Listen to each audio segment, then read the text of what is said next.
Good morning. It is fantastic to be here. It is great to see you guys. Looks like a lot of you who were sick are better, at least better enough to be here. Thank you for that. See some visitors as well. Thanks for being here. Now we are going through a series of studies in the book of 1 Peter right now. So if you haven't been here for that, you've missed all of it. It's on YouTube. You can go check it out. But one thing that I will say about this, if you look at 1 Peter, there is a verse that we've came to every time that we've done this study, because one of the things that Bible writers do sometimes that helps us to understand the Bible a little bit better is they tell us exactly why they wrote what they wrote. And 1 Peter was written, I think, because of this statement that Peter makes in chapter 5, verse 12. Towards the end of it, he says, I've written to you briefly, exhorting and testifying that this is the true grace of God. Stand firm in it. And so that's what this whole series of lessons has been called. Standing firm in the true grace of God.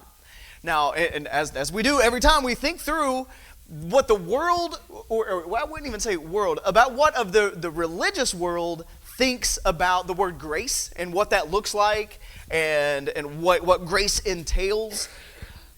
Compare that to what Peter actually says about grace throughout this book.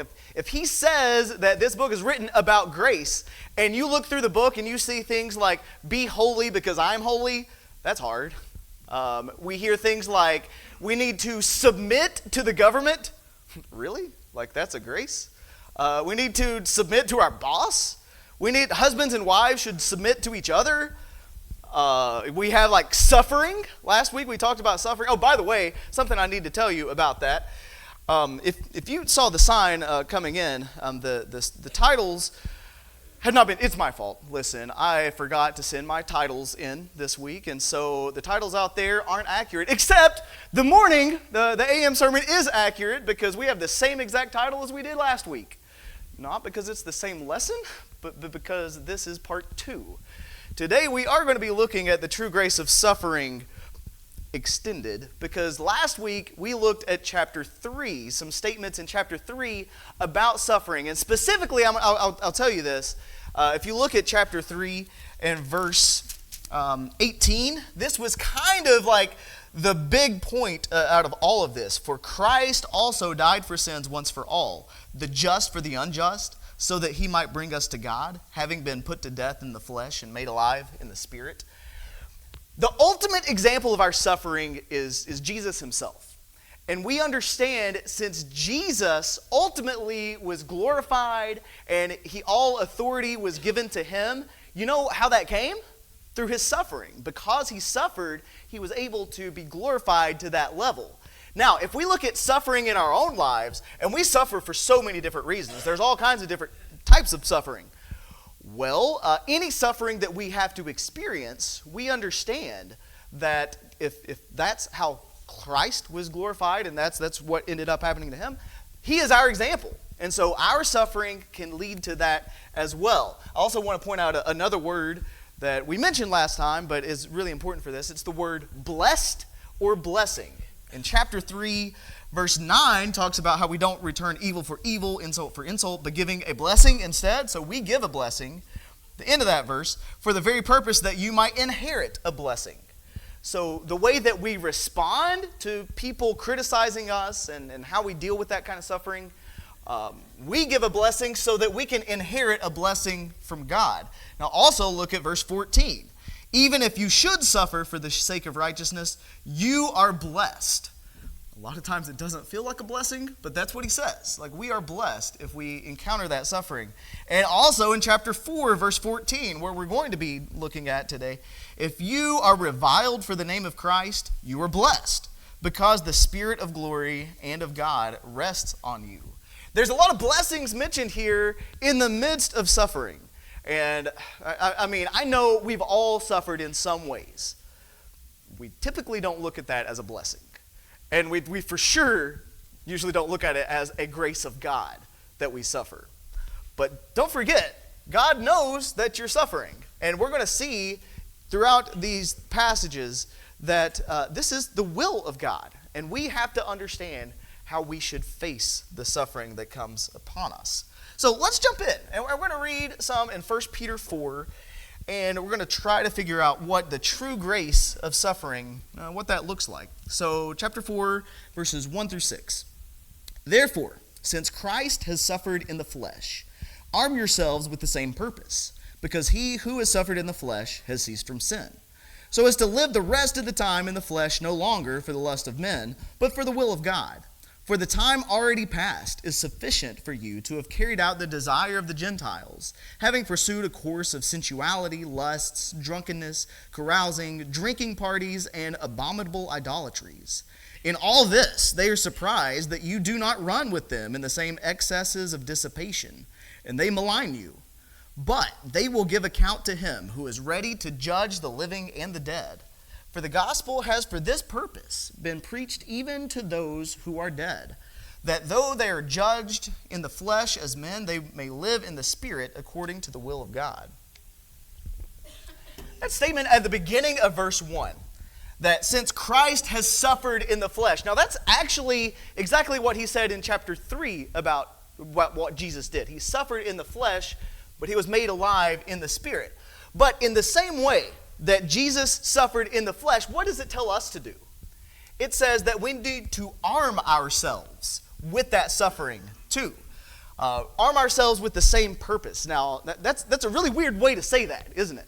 Because what do you mean arm yourself with suffering? Like wear that as armor, as like our weapons? Like what does that look like? Well, we understand that Christ, you think about it this way. Jesus, a lot of times, says things like, you have to take up your cross daily and follow me. You know, what does that really mean? It means that we give up our own desires, our wants, and our wishes. And sometimes, I think the suffering talked about here isn't necessarily just the external stuff that we have coming from people in the world around us. I think there is a sense in which we suffer because we have to give up the sins in our life. Have you experienced that? That there's something in your life that you really want to do that you've been grown accustomed to doing, and you can't do it anymore. Like you have to cut that out of your life. That's part of taking up your own cross and following him. We have to eliminate those things from our lives. And he's going to go on and continue to talk about this a little bit. In verse 3, I really like how he says this. For the time already past is sufficient for you to have carried out the desire of the Gentiles. Man, the way he says that, the time already past is sufficient. It's like, y'all have been wallowing in your sin for long enough. Like, that's it. You're done. You don't need to do that anymore. I appreciate that Peter says this instead of saying something along the lines of, y'all just wasted your time, and that was completely useless, and look at where you are now. You're not even close to where you need to be. What are you doing? Like, you wasted your life. Get it together, people. It's not what he says. He could have said that because all that's true, like it really is. But the way he puts it, the time already past is sufficient. It's like you've had your time in sin, but that's your past. You've already done all that. So now what we need to do is focus on what we're going to do in the future. Like you've been doing all of these things, the lust of the Gentiles. Now remember in 1 Peter when he says, like when he talks about Israel and Gentiles, we, because of our new identity, we are spiritual Israel. And so when he says Gentiles, it means like non-Christians. We've been so enamored with that Gentile lifestyle, the non-Christian lifestyle, but that's not us anymore. Remember, our citizenship is in heaven, and we have a new master. We have a new father. And all of this stuff that we were involved in before, it doesn't appeal to us as much. Now, some of the things that he mentions there, that every time you see a list of sins in the New Testament, you got to really think about what this list is talking about. So the first couple that he says, sensuality and lust. So he's talking about sexual sins and things of the flesh. Now, you can add whatever other things that people struggle with there, pornography. You have things like extramarital stuff that goes on. Whatever it is, if that's where you were before in your life, just realize, hey, that's a closed chapter in my life. Now, I was struggling with that before. I did all that before, but no more. I'm done with that. The time already passed is sufficient. Like, I'm not going to continue doing something that I was stuck in. I've spent enough time doing that. Now, he also mentions some other sins, the drunkenness, carousing, drinking parties. And the way that the world looks at alcohol should not be the same as the way Christians look at alcohol. And you think about how this works. What good qualities can you think of long term that a person gains from drinking on a regular basis? Like what sorts of things does that add to your life? I tell you, Christians, we should have a different perspective on all of these things than the world does. Now, and I completely understand that we can't point to a Bible passage to say ingesting any amount of alcohol is sinful. Now, you have examples of where Paul tells Timothy, take a little wine for your stomach's sake because of your many infirmities, and we get that. But ultimately, do we look at things like the world looks at them? And if we do, we need to reevaluate. The time already passed to live like that. We have a different standard, and that's how we should be focused. Now, the other thing that he mentions here is abominable idolatries. This is kind of like literally everything else, because you know what idolatry is? Putting something in the place of God. So that can be anything, literally anything in your life that is more important to you than the Lord. And he says that's not you anymore because your focus is different. You have a different goal, you have a different hope, and we need to remember that. Now, what's going to happen though? What if we were involved with a bunch of that stuff in our life, and then we stop doing that? What's going to happen, especially to the people that we used to do those things with? Well, verse 4 says, they are going to be surprised that you do not run with them in the same excesses of dissipation, and they malign you. It's like they can't believe. It's like, why did you stop that? Like, we were having a good time. And they can't just let it go. And you know this is true. And you've probably experienced this before. Of how, maybe you were involved with something that you shouldn't, and then you say, I'm a Christian now, I shouldn't be doing this, and I'm not going to do it. What do people do? What do they say? They make fun of you, and they malign you, and they put you down, and they try to make you feel like you're doing wrong by not joining in those things with them. They can't let it go. But I think Peter's saying here, don't let that get to you. Like, yes, they are going to be surprised at that. Don't be surprised that they're surprised. But they are going to be surprised, and they are going to try to put you down. But you know what? He says in verse 5, they will give account to him who is ready to judge the living and the dead. They will be judged. Now, be careful how we read this, because I don't think Peter's saying, you deal with the suffering now, and then the Lord will burn them later. I don't think that's exactly what he's saying. Now, that is true. If they don't repent, that's what the end is going to be. But you think about how this verse says that they will give an account to the one who is ready to judge the living and dead. Do you know the last time Peter said something about giving account? It was in chapter 3, verse 15, talking about how we should be ready to give account to them who ask us for the hope that's within us, right? And so there's a greater sense in which I think he's saying you have these people who are going to be surprised that you aren't doing the same sinful things that they're doing. We have the opportunity to give account to them, to show them what the truth is, so that they can have a hope of a home in heaven. So that way, when they give account to the Lord, that they're going to be okay, that they're going to actually turn to the Lord. I think that's what verse 6 is saying here, that the gospel is preached to those so that they can have that home in heaven. They could be armed with that comfort. So I think that's what he's saying there. That's the kind of attitude that we should have. We look at the people around us, and even though they're the ones putting us down, they're the ones shouting like evil things and insults. What did chapter 3 say to do? Don't return evil for evil or insult for insult, but return good. And that's how we're going to be ready to give an account, and that's how we're going to help them to be prepared to give an account to the Lord. And that, I think, is how this corresponds with the true grace of God. This is why this is a grace in our lives. Even though we're getting put down and we're suffering because of it, we suffer so they can have hope. And I hope that that's how we can look at this. Now, let's keep reading, because there's some more stuff that Peter wants to say. Verse 7. The end of all things is near. Therefore, be of sound judgment and sober spirit for the purpose of prayer.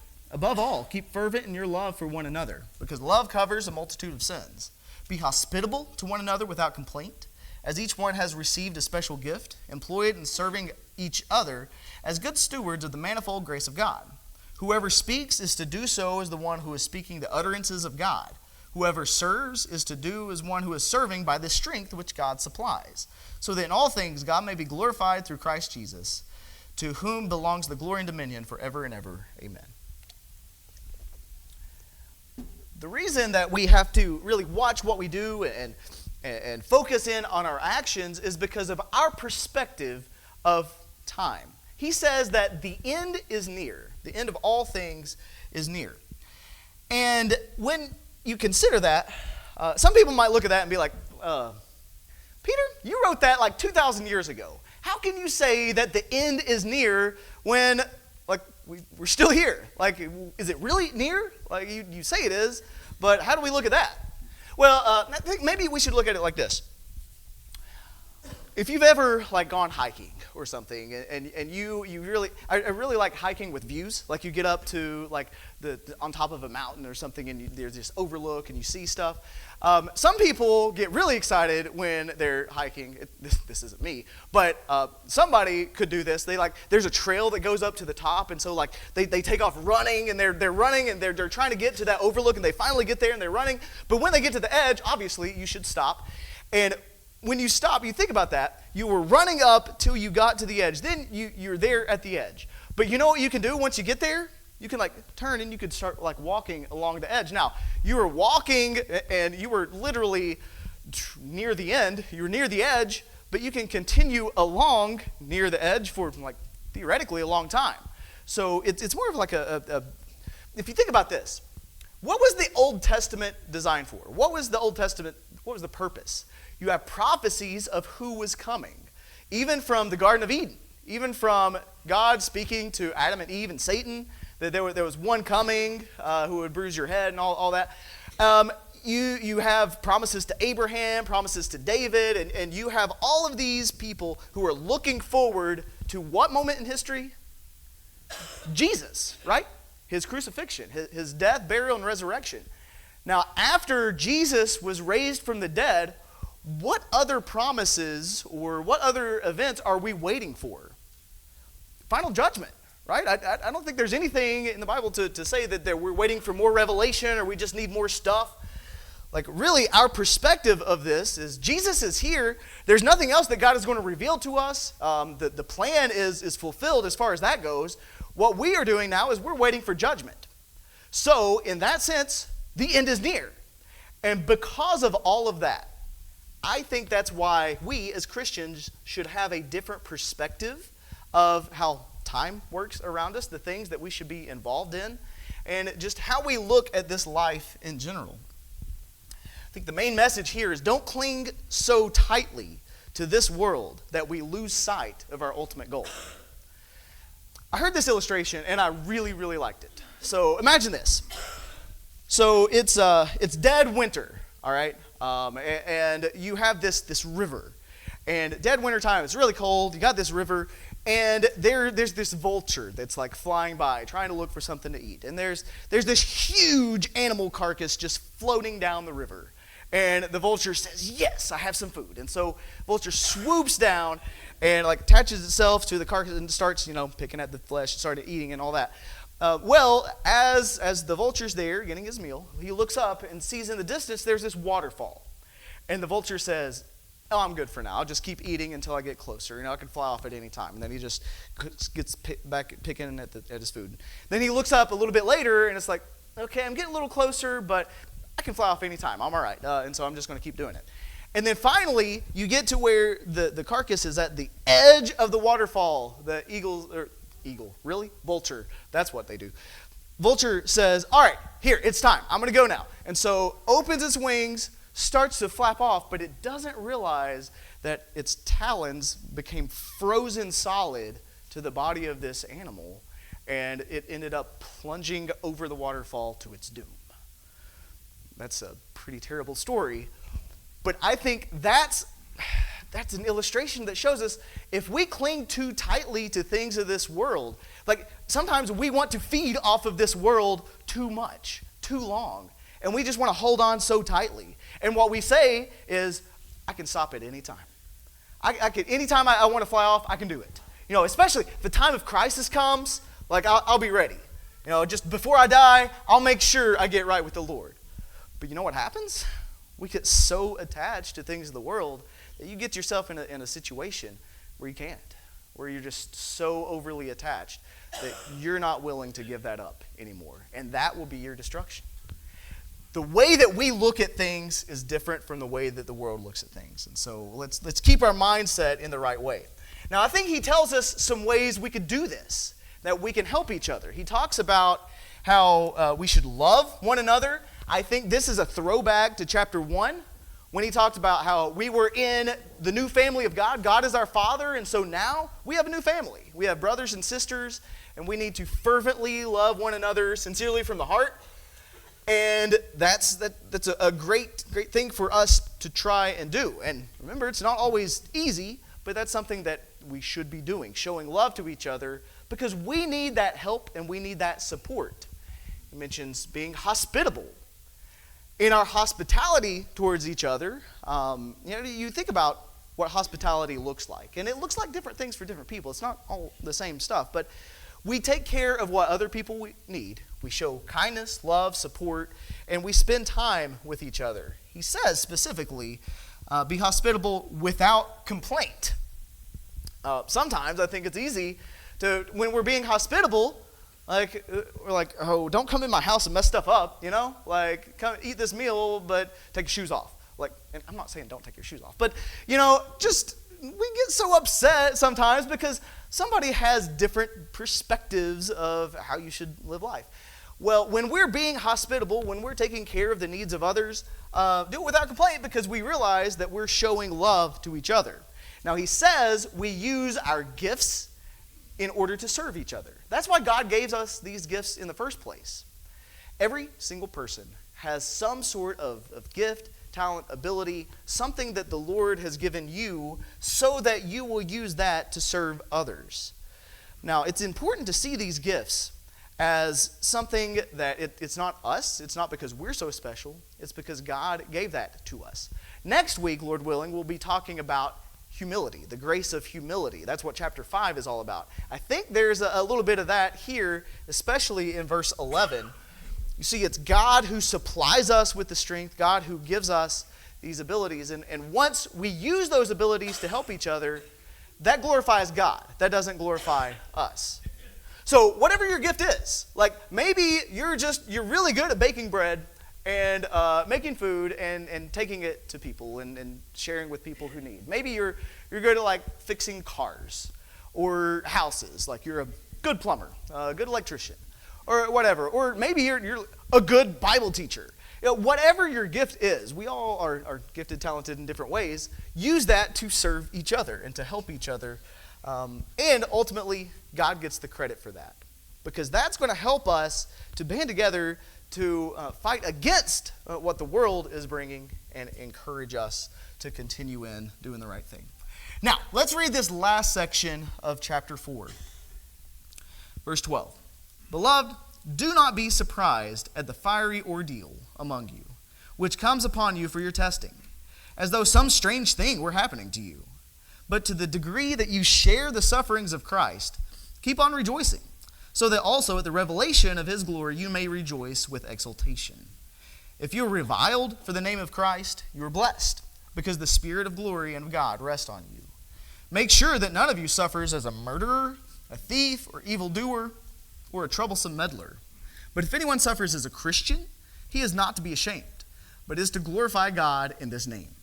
For it is time for judgment to begin with the household of God. And if it begins with us first, what will be the outcome of those who do not obey the gospel of God? And if it is with difficulty that the righteous is saved, what will become of the godless man and the sinner? Therefore, those also who suffer according to the will of God shall entrust their souls to a faithful Creator in doing what is right. Now, what's the first thing he says to do in verse 12? Well, actually, it's something to not do. He says, don't be surprised. This is completely opposite of what he said back in verse 4 about the response of the world. People in the world, they are going to be surprised at you, and that's why they will malign you. But when they start coming back at you because of your stance in the faith, you don't be surprised. But you know what we do every time? We're so shocked. We're like, can you believe what this person said to me? Like, can you believe how I was treated just because I'm a Christian? You know what we should say? Well, duh. Yeah. Like, don't be surprised. That's going to happen. People act like that. I don't know why we're surprised. And what really happens when we're surprised, when something like that happens, then that completely negates what verse 13 says. But to the degree you share the sufferings of Christ, keep on rejoicing. We can either choose to be surprised when bad things happen, or we can choose to rejoice. You can't do both at the same time. So we understand suffering's going to happen. It is. It's just the nature of how things work. But when we see this and we experience the suffering, we can rejoice in this. And I think he tells us a little bit of why and how that we can do that. Keep on rejoicing so that also in the revelation of his glory you may rejoice with exultation because of what we're looking forward to. Now in verse 14, if you are reviled for the name of Christ, you are blessed. How is it that we are blessed? Like, why is suffering like a blessing? And we've talked about this a little bit. This kind of reminds me of some statements made in Acts 5, verse 41. There was the situation where you have the apostles of Jesus, after Jesus had already ascended, that the Sanhedrin Council got a hold of the apostles, and they beat them, and they threatened them to not speak in the name of Jesus anymore. And do you remember what the apostles, how they handled that? Like what their response was to that? Well, Acts 5:41 says that they rejoiced that they were considered worthy to suffer shame for his name. Like the apostles were excited and they were rejoicing. They were happy that they were able to suffer just like Jesus suffered. Like, really? Like, how does that work? Like, why would you be happy to experience that? Well, because we realize, you see how the world treated Jesus. It wasn't good. If we are claiming to be Christians, to be followers of Christ, we should expect the same things that happened to Christ to happen to us. And so when we start experiencing suffering because of what we're trying to do, like how we're living our life, that shows us that we are living as Christ lived. And that is, in a way, something to rejoice about. And think of it this way. Peter, the guy who's writing this passage, he was there. He was one of the guys in Acts 5 that was rejoicing because he was suffering. He lived it. And so he was able to share his experience and say, guys, no, listen, the suffering that you're experiencing, it's a blessing. And you need to realize Christ suffered this way. Arm yourself, verse 1, that we can experience this as well. He quickly says in verse 15, now, obviously, if you're suffering because you're doing something wrong, don't. If you're suffering as a murderer, or a thief, evildoer, and he goes like, there's a range here, all the way from murderer to troublesome meddler. Like, we threw that one in with murderer. Like, do you know any troublesome meddlers? Don't tell me. Don't raise your hand.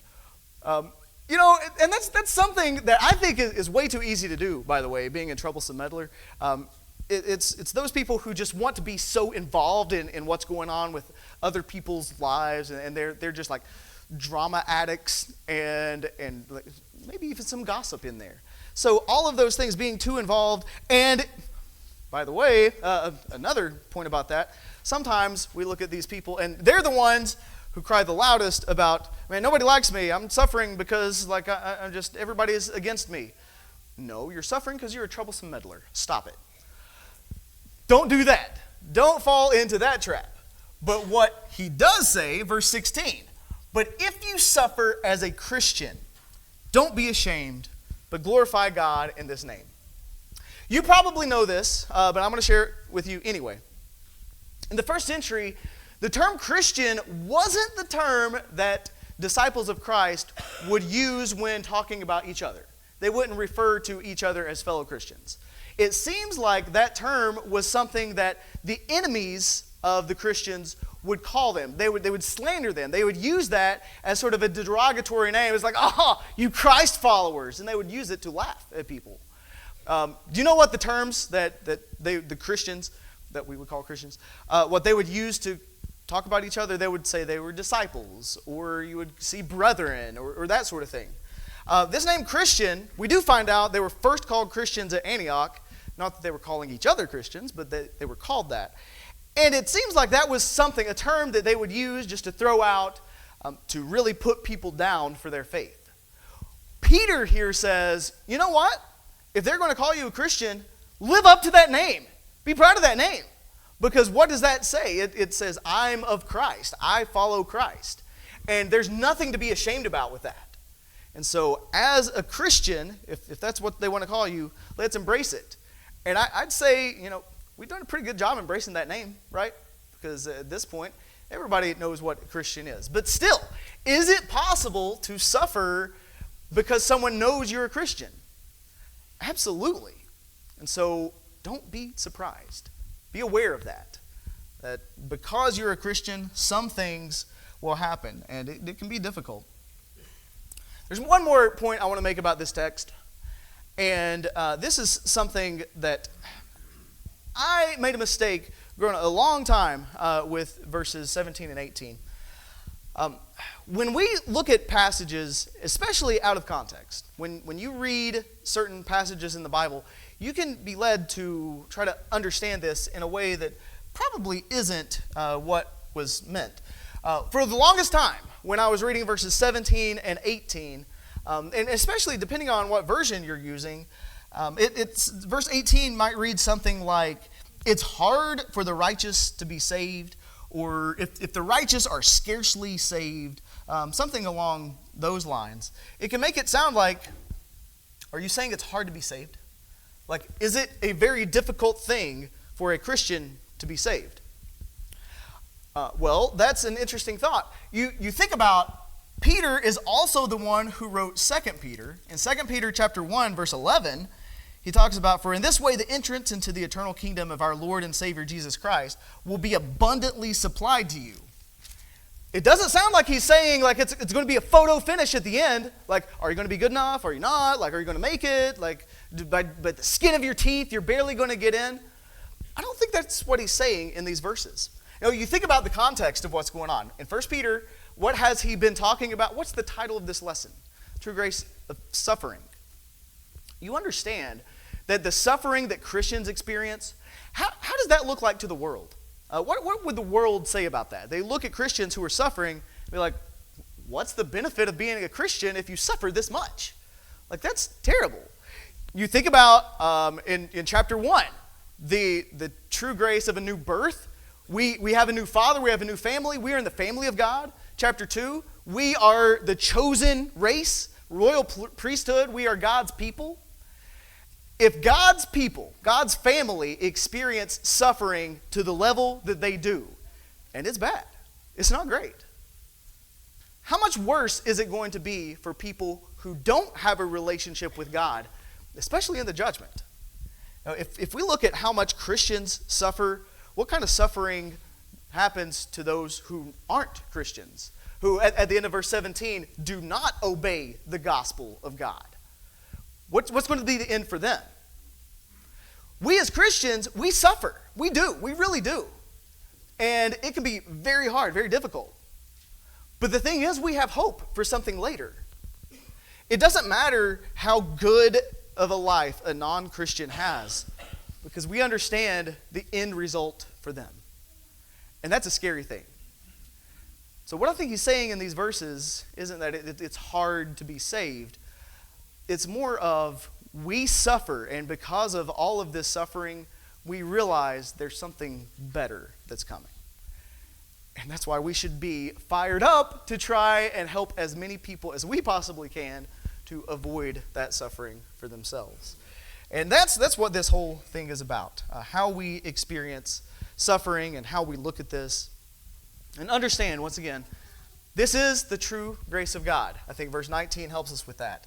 Those who suffer according to the will of God shall entrust their souls to a faithful Creator in doing what is right. Do you think God is surprised that we suffer? I don't think so. He tells us that that's going to happen, that we're going to experience suffering. And the thing is, we should understand that too. We should understand that we are going to experience the suffering. That this is something that we know is coming, and it's something that God, He is completely aware of. When we're going through the suffering, it doesn't seem fair, it doesn't seem right, it doesn't seem pleasant, it doesn't feel like there's anything to rejoice about. But what we do rejoice in is understanding God sees that, God knows what we're experiencing.